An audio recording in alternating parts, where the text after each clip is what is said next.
Tonight we're studying 2 Samuel, the second and third chapters. And somebody once said about these chapters, it's like a soap opera. I mean, you look on TV and you see, with romances, and you see with things like vices of different kinds and killings and everything else. And somebody said it's kind of like that. When we go into this, the name of the PowerPoint here, as you can see, is David's Steps to be the King of Israel. And when in chapter 1 we talk about, and we know that Saul is killed, and it seems like, the throne is open, it's ready for David to get on the throne for the King of Israel, and, everything is open, waiting for him to be able to do that. But we know that's not how it works. There are little bitty victories along the way for David. And so when we see that these steps happen, we know in chapter 1, as we say, David is in a place called Zilkah, which is a place in the Philistine territory. And off and on, David stayed in the Philistine territory in different places 1 year and 4 months. And so when it came time that we know before Saul is killed in the battle of Mount Gilboa, we know that God provides a way, because David's ready to attack his own people. And God provides a way, as Peter brought out in his lesson, for him to be able to escape that. But I guess in the Philistines' mind, has an ally we've got. We've got an ally there. And so when David does go about becoming a king in Judea and other places, they think, well, that's not too bad, because we got somebody that's on our side or is going to be with us and help us out. They'll think differently in chapter 5, but right now, they kind of think of him as an ally. So they're not going to give a whole lot of trouble to David, because at the end of that battle of Mount Gilboa, we know that they got a lot of territory when the Israelite army was defeated. And it was defeated because of God. God allowed that to happen because they had turned their back on God. So I need us to be able to understand that David is there in the Philistine territory when Saul is killed. And he finds out, gets word about it, but he's still there. And so the first thing that he does is he calls on the Lord for direction. Now, he inquired, shall I go up into any of the cities of Judah? He asked God's help. He's been there a while in the Philistine territory, but he asked God to help me out. What direction do I need to go in? And that is a good thing for us to do, to ask God for help. We get in a situation we don't know what to do, and we need to be asking God for help. We get in any situation in life, we need to be asking God for help. And so God says to him, go up. Well, a lot of people would stop at that first question. He gave me permission. I'll just go on up and go wherever I want to go. But David asked a second question. He says, where do you want me to go up to her? Which place shall I go up to? And God said, to Hebron. Notice David asked the Lord before he takes any action.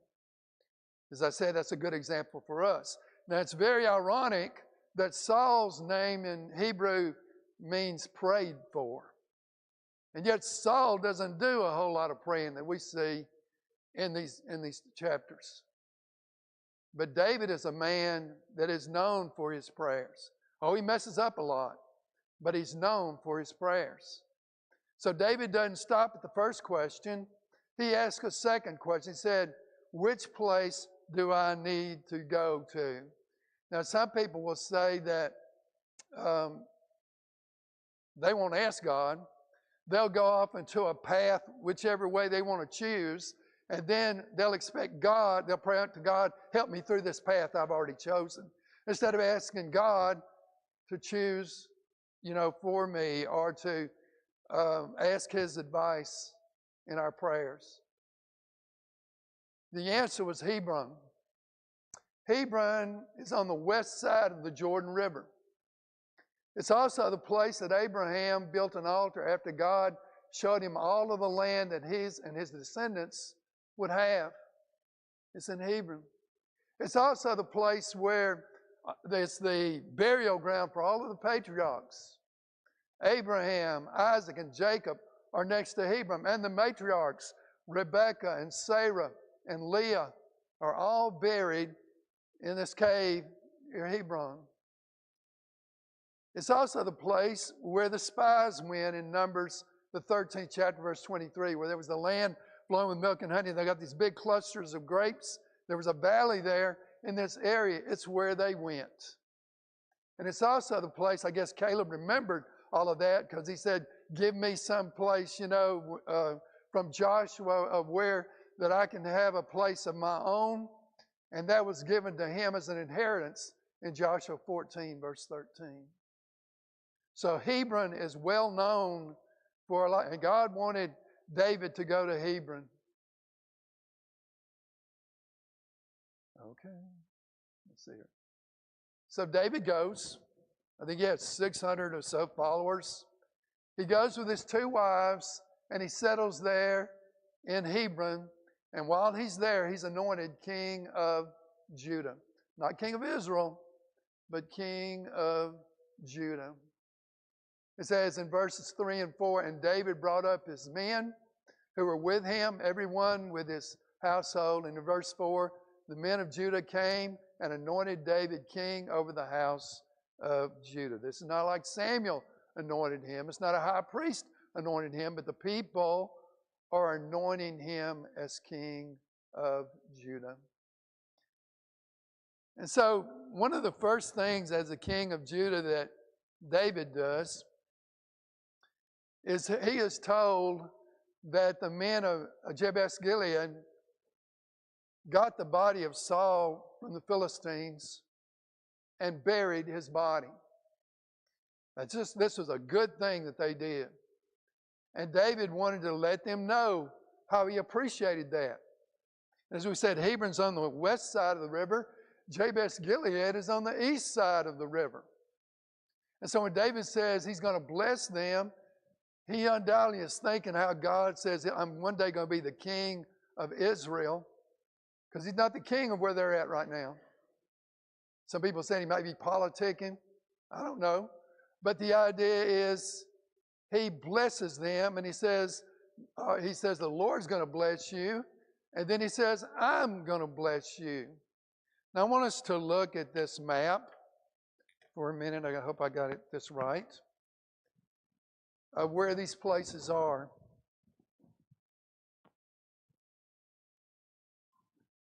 Now, David is down here in Zilkah. He's told to go to Hebron. So those are the places that we know David has gone from Zilkah to Hebron. And then we're going to notice a place, Mahanaim, right here, that a new kingdom of Israel is going to come about after Saul's death. And then there will be a place known as Gibeon. I'm trying to remember where it is here. Gibeon right here. That is part of our studies tonight.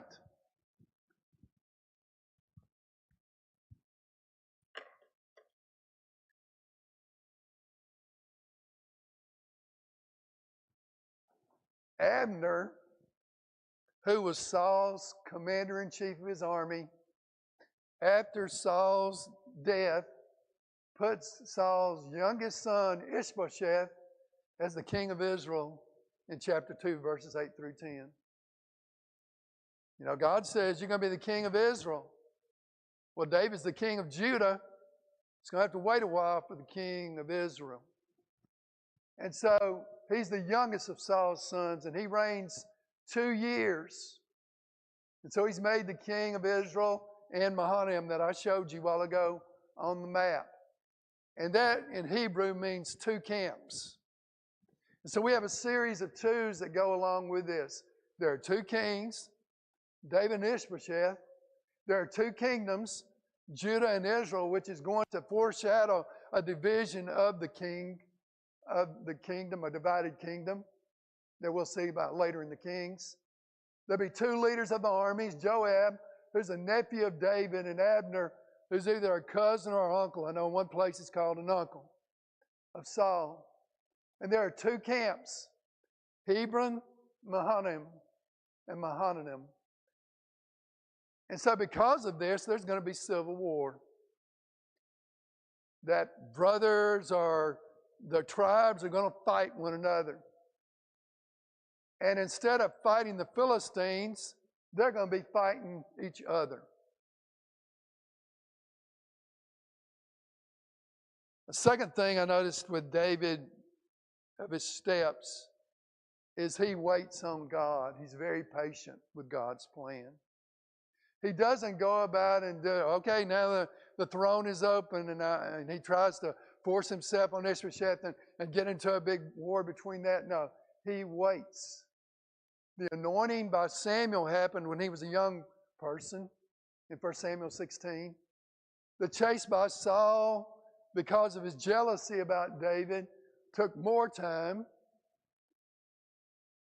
And even though the Lord gave Saul into his hands, he never slayed Saul the anointed. Even wouldn't give him the chance. And even when Saul dies,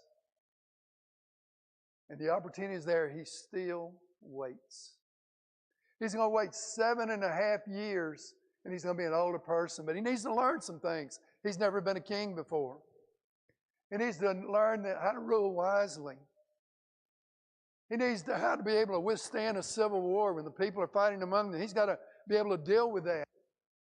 He has to understand those in his own family, what their motives are and what they're trying to do, and sorrow in the family before he can become king of Israel.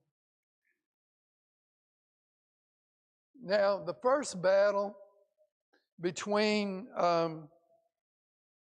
in the Civil War, the Bible lets us know it is, the first battle, is at the Pool of Gibeon. And it's very, very interesting that Judah and Benjamin are the two tribes that are mentioned in fighting this battle. And Judah and Benjamin have a history in the past. In Judges 19 and 20, there was a sordid story about a Levite, and he had his concubine with him. And he gets into an area, I think it's Gibeah, where the Benjamites are. And it's in a situation similar to what Sodom and Gomorrah was like. You remember the angels were there, and they were told by the men, bring them out so we can know them. Well, in a sense, that shows you how far God's people have fallen. They want to do the same thing with that man, but they take his concubine, and they spend all their time abusing her, and they kill her, and word gets around to all of the different tribes about what Benjamin has done, and so they all gang up to destroy Benjamin, and they ask God, who needs to go up first? And his answer is Judah. Judah and Benjamin. Here we go again. Here's the first battle that they're going to be the main ones mentioned. They have tribes face off against at the Pool of Gibeon. And they must have got it worked out, because later on when there is a divided kingdom, you know, the kingdom of Judah, the one next to it is Benjamin. But up to this time now, they're fighting. And so we have a story here. We see here that you see in this picture, in this painting, whatever it is, that all these people are watching what's going on in the fighting. And they, in a sense, are going to come up with a plan. And maybe it's like Goliath when he says, you send out your best to me, you know, and whoever wins will, you know, be slaves to them. So they're at the battle of the Pool of Gibeon. And when I first read this, and I think, man, pool, you know, it's just serene setting, you know, and you have people on one side and people on the other. It's a big hole in the ground. It's not a pool in a sense in that way, as far as the way we think of a pool. I've seen pictures, it seems like, and there's stairs that go down into this. But there's a battle at this Pool of Gibeon, verses 12 through 16 of chapter 2. And so we're going to get 12 men from Judah and 12 men from Israel. And Abner says, let the men, in one version it says play. Boy, what a deadly game this is. Let them have a competition between us. And so you saw in that picture where the people are just watching them fighting, and it says in the Bible how they grabbed them around the neck and they stuck, a sword or knife into their stomach or into their ribs, and every man fell down. All 24 of them killed it. Hollywood could have choreographed that any better. They all fell down dead together, 24 of them, and nobody wins. But it will be the spark that starts the civil war between Israel and Judah. It says every man, according to Hebrew, killed his fellow. It could be translated as friend, but nobody wins. And they gave a new meaning to the place, and I'm not going to try to pronounce what the words are, but here's a land that flows with milk and honey, now flowing with the blood of their friend or their neighbor and now it's called the field of swords, the plot of sharp blades, the portion of blades. It's got an entirely different meaning from what it did before this happened. And so the battle ensues, and David's sister's sons, Joab and Abishai and Asahel, are fighting. And for some reason the Bible, I'm sure there are other battles going on, but in this particular thing it's pointed out. And Abner's group of Israel is getting beat pretty badly.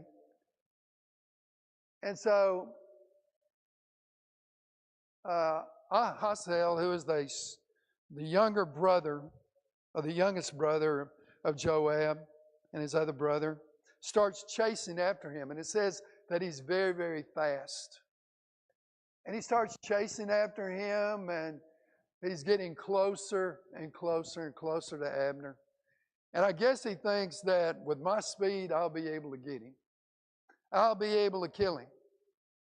And Abner tries to distract him, and he says, chase somebody else.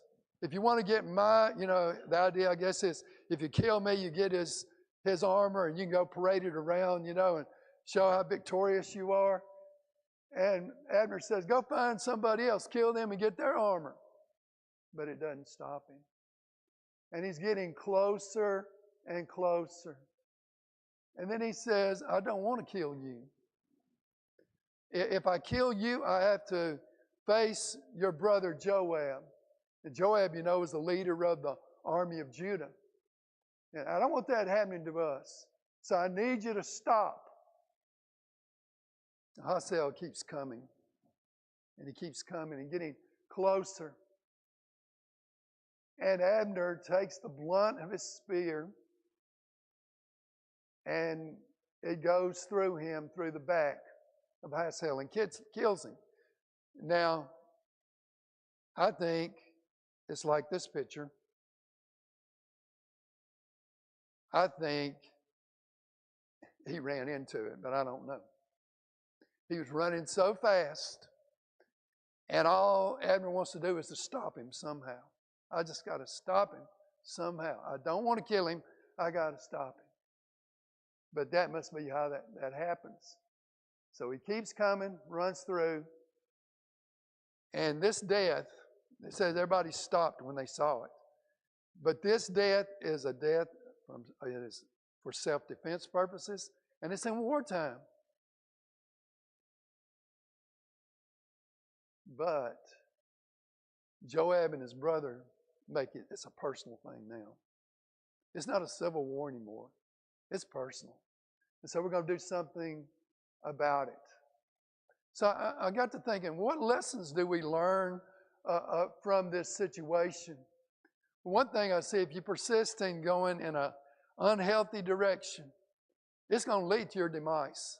I don't know whether it's alcohol or cigarettes or promiscuous lifestyle or uncontrolled appetites of any kind. If you keep doing it and keep doing it, it's going to kill you. I can understand that real easy.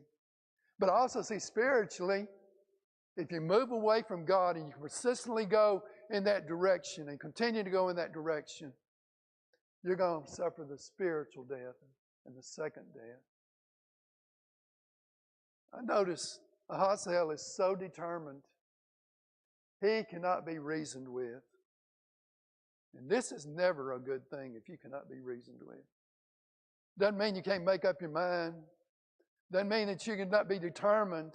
But if you can't be reasoned with, that is not a good thing. God told the people of Israel in Isaiah 1 and 18, He says, let's reason together. It means look at your present condition. Let's make the needed corrections that you need to make.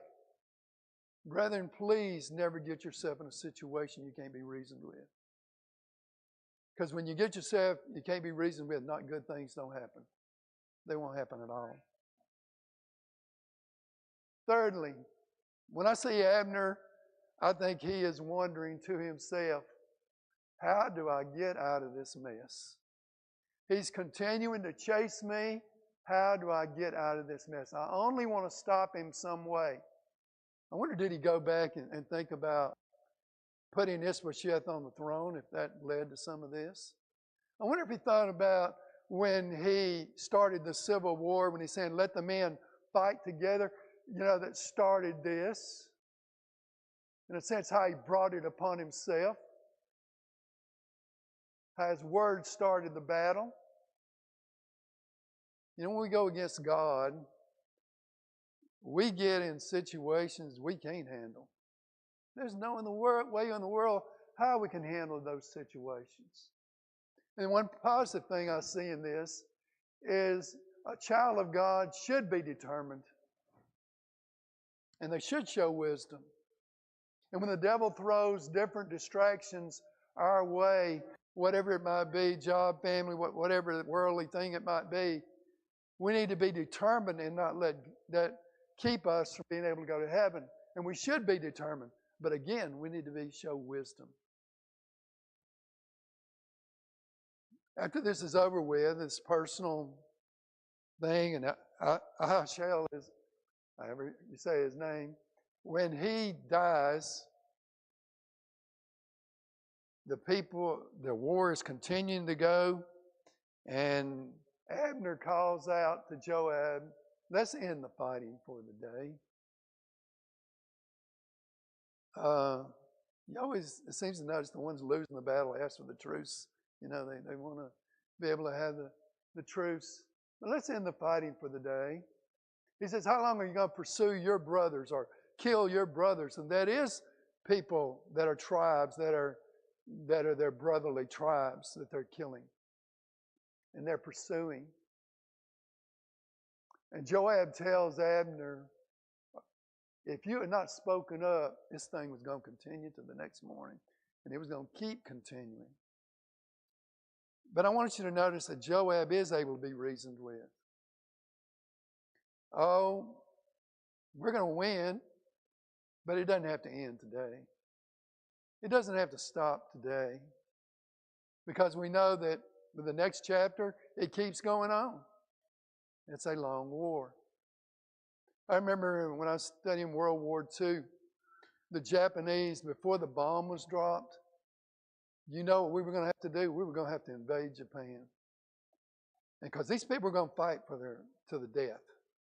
They were not going to give up. They were not going to surrender. And they were getting ready for the invasion of Japan. And thank goodness that bomb was dropped. Because you think about a loss of life of what it was in World War II, just think about what it would have been if we had to invade Japan. It doesn't have to end today, Joab says. So he calls the truce, and Joab and his group go back to Hebron, and Abner goes up back to his place. And they have to cross the river. They have a longer distance to be able to go. And at the end of the day, the losses counted up Israel, 360 deaths. Losses of Judah, 20 deaths. We know one of them is Ahaziel. He's one of them. Somebody asks, well, Is that the counting the 12? I don't know. But if it was counting the 12, that'd be just 8 people, wouldn't it? What a beating. And why they're beaten so bad? Because they're going against God. God had a plan for David to be king of Israel. And this other kingdom is going against God's will. In chapter 3 opens up, there's a long civil war again between Israel and Judah. And David's house is getting stronger and Saul's is getting weaker. And I believe that is the case even before Saul died, when the Lord left him. But now we see in this instance that Saul's descendants are very, very small, with this Ishbosheth and then Jonathan's son. And David's is increasing. He started out with 2 wives. He ends up with 6 in Hebron at the time, for this time period. 3 of these guys, all of these wives have a son. 3 of these guys we never hear of again. They must have died. I think it's 1 Chronicles 4, 1 through 4, where it talks about the children of David. But 3 of those guys, either they died when they were young or they were not very, they were worthless people. Other 3, Absalom and Adonijah, are going to try to take the throne. Absalom tries to take the throne when David's on the throne. Adonijah tries to take it when Solomon is the one that's supposed to take the throne. And then Ammon does a terrible sin of raping his half-sister, and he's killed by his half-brother Absalom. So these 3 are not good either. You know, the Bible taught multiple wives. If somebody has multiple wives, every time it's mentioned in the Bible, there's trouble. Every time. It leads to trouble in the kingdom. God warned in Deuteronomy the 17th chapter, he said that a king was not supposed to acquire many wives or horses or gold. And yet David starts this out, and why the Lord allowed it, I guess, because it's going to bring a lot of trouble. It's going to bring a lot of trouble to David's life. Things he's going to have to deal with because he has a whole number of wives. One of his wives is the daughter of a king. A lot of times kings would marry the daughter of a king for some kind of covenant purpose or some kind of agreement between them. But still, it's not good. And while Saul's house was decreasing, Abner himself was increasing. And I get the idea that Ishbosheth is a puppet king, that the real power belongs to Abner. I think he does about what he wants to do in the kingdom. He may or may not have had relations with Saul's concubine that he's accused of doing, but he sure gets upset about it when he's confronted about it. And there are 4 ways to become a king. One is to be the son of a king. Another is to marry the king's daughter.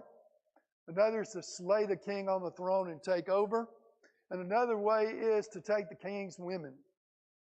If you do that, then that shows that you make a claim to the throne. And that's exactly what Absalom does. And that's exactly what Adonijah does before Solomon that he tries to do, that he's put to death for. Abner says, I protected you. I took care of you. I could have given you to David, but I didn't do that. But now because you've done that to me, I'm going to go to David's side. And he says in verses 9 and 10, he will accomplish for David what the Lord has sworn to him to be the king over Israel and Judah.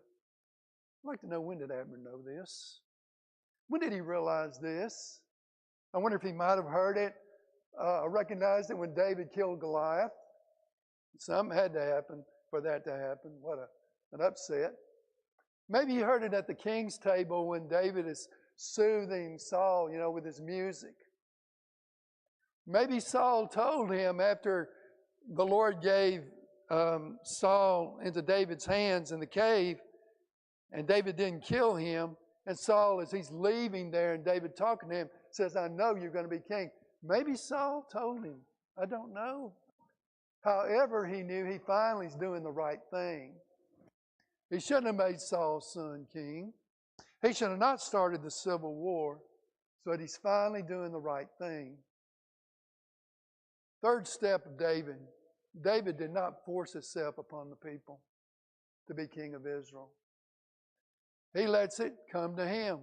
Abner sends word to David, I want to make a covenant, or make a covenant with me, and if you do that, I'll make sure that you're king over all of Israel. And David says, good, I'll do it, provided that you have Michal with you when I see you. Now, Michal was the wife that David had after he killed Goliath. You know, the one that kills Goliath, he's supposed to get the king's daughter. And so that was his wife. And we know that Michal is the one that helped David escape when Saul was looking for him. But Saul, after David becomes running for his life from Saul, he takes Michal, David's wife, and gives her to somebody else to be a wife to. So David says, you need to do this if we want to have this covenant. You know who he sends it to? He sends it to the king, Ishbosheth.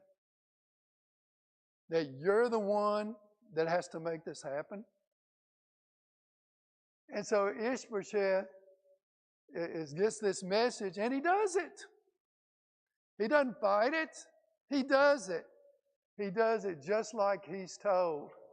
He follows David's command to take Michal from her husband.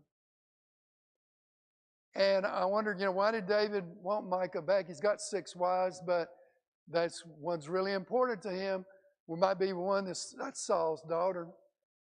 And the second reason might be that was a debt that he went out. He was told, go kill 100 Philistines, bring proof that you killed 100, and that's the dowry to be able to marry my daughter. And he didn't go and kill 100, he killed 200 of them. And he says, I want that debt paid. Maybe that's the reason he wants Michal back.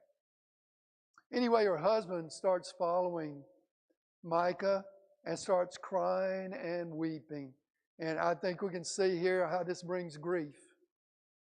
It's not a good thing when they're being torn apart. But I think he's a mirror image of Ishbosheth. This guy is helpless in trying to get his wife. His wife's taken from him. He can't do anything about it. Ishbosheth is helpless that the kingdom is being taken from him, and he can't do anything about it. It's a mirror of what they are. Abner goes to the people, to the elders of Israel, and he says, you wanted to make king a while ago. Brother Kaufman said in his commentary that it might have been an attempt to make David king for it, but they were scared of Abner. But Abner tells the elders, said, you want to make David king, make him, do it. David makes a covenant, and a feast is given to Abner and 20 men, and Abner goes in peace to go do the legwork to get the kingdom for David, Israel. I want you to notice somebody said, David gets everything, doesn't have to give up anything. You ever seen a covenant like that before? I mean, except for, with God, but I'm talking about the human beings. Usually I'll do something if you do something in return. But when David, when he makes this covenant, he gets everything and doesn't have to give up anything. And when Joab comes back, and so Abner goes in peace to do it, Joab comes back from the raid, and somebody tells him the news. Brethren, be aware who someone is and who they is. They don't usually tell the whole story.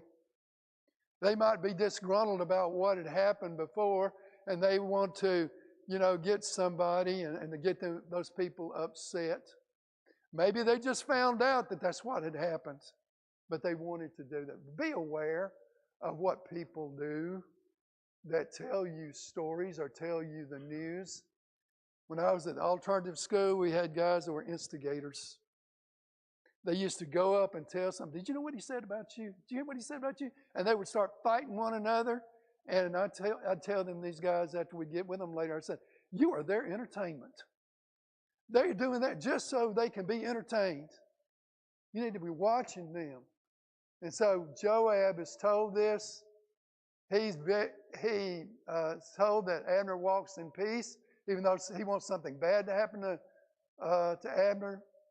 He gets upset and he confronts David. I get the idea, not like Esther, where the king has to put up a scepter to go in there and talk to him. I get the idea that Joab is so close to David, he just barges right in and confronts him about this. He says, Abner's a spy. And he leaves David with his diabolical plan to get even with Abner and get revenge on him. So he sends word to Abner to come back to the city. And Abner hears it. And instead of with the 20 men that he's with, he comes alone back to the city of Hebron. Notice how Abner and Joab, boy, how they are alike. They're both kin to the king. They're both the leaders of the army. They both have free reign, probably do whatever they want to in the kingdom just about. They both have strong influences on the king. They both are warriors, and they both rebelled against God. Abner rebels against God when he makes another king the king. Joab rebels against God when he takes revenge. So, in verses 27 and 28, Joab kills Abner for revenge. This is so wrong. In Deuteronomy 32 and 35, God said vengeance is his. He kills him in the gate of the city. And Hebron, one other thing I didn't say about it, it's a city of refuge. It's one of the 6 cities of refuge. And so he gets him in the midst of the gate, and he calls him aside, and he sticks his sword in him, similar to the way his brother died, in the same direction where his brother died. And some people might say, well, he's the avenger of blood. Abner killed his brother. He had the right to kill him. But I told you a while ago, Abner did it during wartime. Abner did it with self-defense. This is plain murder. And this is done within the gates of the city. The avenger of blood, or the person would accidentally kill somebody, and they'd run to the city of refuge, and they would plead their case to whether they could come into the city or not. If they accidentally killed somebody, they'd let them go in, and the avenger of blood couldn't get them. What Joab does, though, is totally opposite of that. Instead of him being far, if the person is away from the city of refuge, they're game for the avenger of blood. But he calls him back into the city, or to the city. He calls him back. He murders him with malice. He murders him with revenge. Because it's murder. It's not an accidental killing. David, when he finds this out, he prudently handles this. This is a final step. He lets the people know he didn't have a part in it. He puts a curse on Joab and his family. He publicly mourns Abner, and then he makes sure that Joab publicly mourns Abner too. Very similar to me, like in the book of Esther, where Haman has to parade Mordecai around for all the good that he's done when he hates him with all of his might. And so he publicly mourns Abner and had Joab do it. He doesn't eat during this period of mourning, and the people are very pleased with what David has done. David calls on the Lord to punish the evildoer. And somebody asks, well, what about David with Joab? Joab has murdered somebody. He deserves to die. He deserves that bad things happen to him. He deserves a trial anyway because of what he's done. And Joab is going to give David some more heartache through the years. But David, I think, wants to not let his first act as a king, or close to being a king, is killing a relative. I think that's good. That's politics, I guess. Or that's a good thing. You remember when he was the king of Judah, his first act was a blessing. He doesn't want his first act to be something of killing his relative. But he does try to make Joab pay for what he's done in other kinds of ways. What are lessons we learn from this? God keeps his promise. There's a long time ago when David was anointed as king. And it doesn't come true till later when he's older, but it does come true. God keeps his promise. We're on God's time, not our time. We want things to hurry up. We get impatient and everything. We want them on our time, but we're on God's time. And no matter how many obstacles, God will work things out. There's a lot of stuff David had to go through in these 2 chapters, and God worked it out. Faithfulness is rewarded.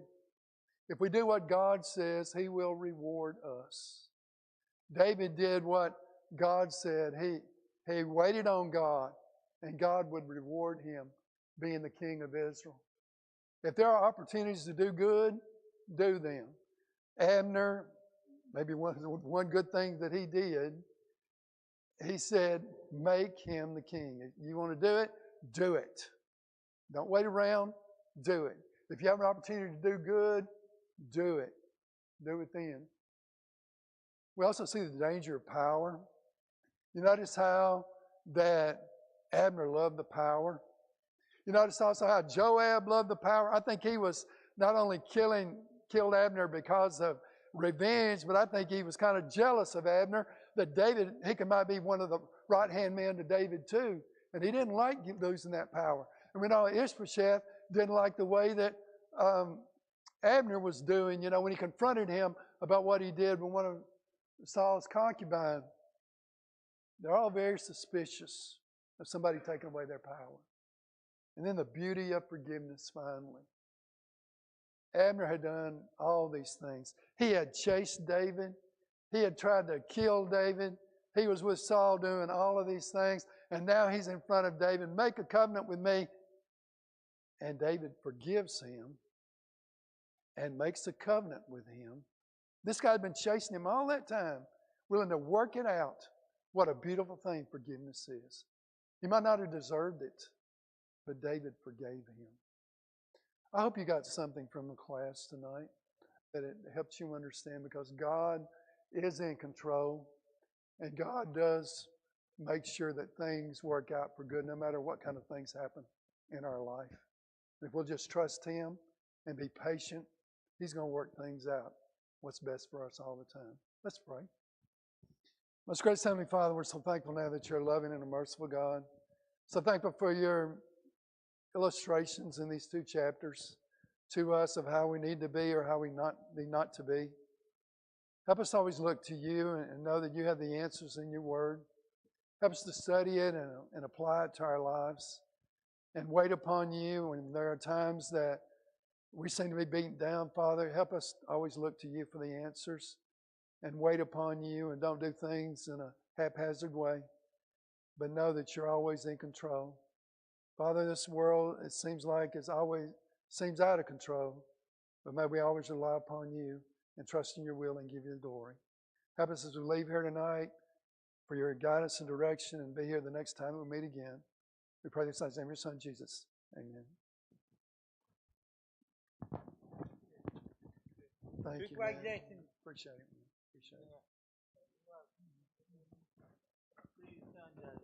See you, Andy.